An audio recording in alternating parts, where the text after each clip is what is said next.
So, when you hear the word cowboy, what pops into your head? I bet it's that classic image, right?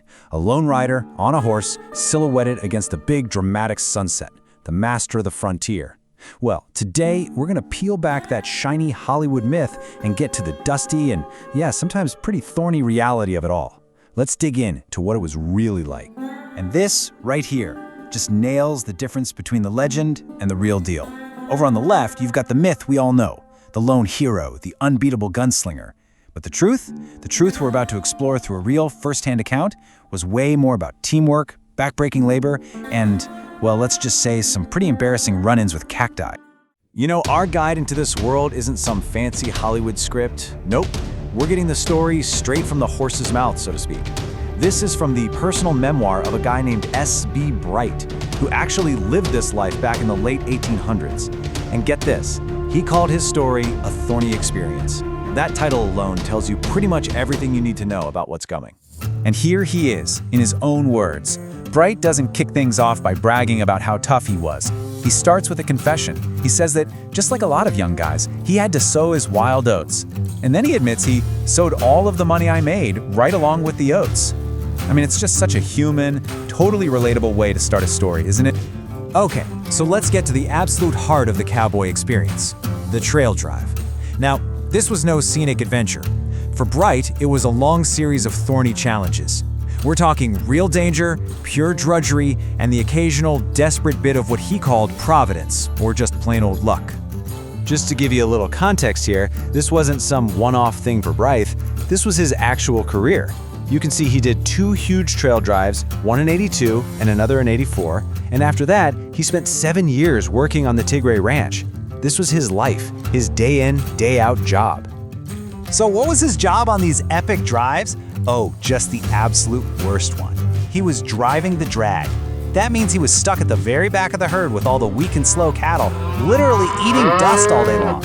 He says he got all the cussing and did all the hard work. But what's so telling is this. His pride didn't come from being some hero. It came from the simple fact that he had the worst job on the trail and he never once got fired. All right, let's talk about real danger. On his 1884 drive, Brite's crew gets to the Canadian River. And this isn't some lazy, meandering stream. As he puts it very simply, the river was on a rise. You can just feel the tension. This was an incredibly dangerous situation right from the get-go. And of course, things went wrong, and they went wrong fast. First, a horse tied to their supply wagon, the chuck wagon, drowned. Then, right in the middle of this raging river, another cowboy's horse just sinks, leaving the poor guy stranded on a tiny sandbar. This wasn't a job for a lone hero. S.B. Brite didn't pull out a 6-shooter. He swam his own horse back into that flood to go save his buddy. This is what survival actually looked like. The rescued guy wasn't saved by a silver bullet. No way.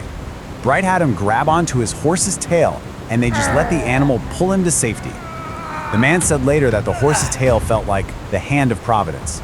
It was all about teamwork, thinking on your feet, and sometimes, just hanging on for dear life. But life on the trail wasn't all high-stakes, life-or-death drama. It was also filled with moments of, pure painful humiliation. So let's shift gears to a story that shows a very different side of things. The day Brite went one-on-one with a prickly pear bush. The setup is just classic, right? The boss says, "Hey Brite, you can have that fine bay horse, if you can ride it." So Brite hops on and, in his own words, has to choke the horn and claw leather, which is basically cowboy talk for hanging on desperately. Spoilers, it did not work. The horse immediately threw him smack dab in the middle of a giant patch of prickly pear cactus. Oof. You can just feel the pain in his description here. When his buddies finally pulled him out, the cactus spines were so thick that his jacket was, and I quote, nailed to my back. This is about as far from the cool, invincible movie cowboy as you can possibly get. It's humbling, it's gotta be painful, and it is 100% real. So after hearing about the drudgery, the danger, and the straight-up embarrassing moments, what does that actually teach us about real cowboy grit? It's time we redefine it, based on S.B. Brite's truly thorny experiences. So what this all boils down to is a totally different idea of grit. It wasn't about being the toughest guy around, it was about resilience. Enduring the dust of the drag, day after day and not quitting. It was about teamwork, risking your own neck to save a friend in a flooded river. And maybe most importantly, it was about humility. Being able to get bucked off into a cactus, get laughed at, and then just get right back up again. And that really brings us to a final thought.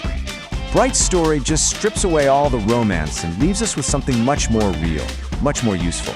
A picture of grit that's built on resilience and humility. So it kind of makes you wonder, as you're facing your own modern-day challenges, what does true grit look like in your own thorny experiences?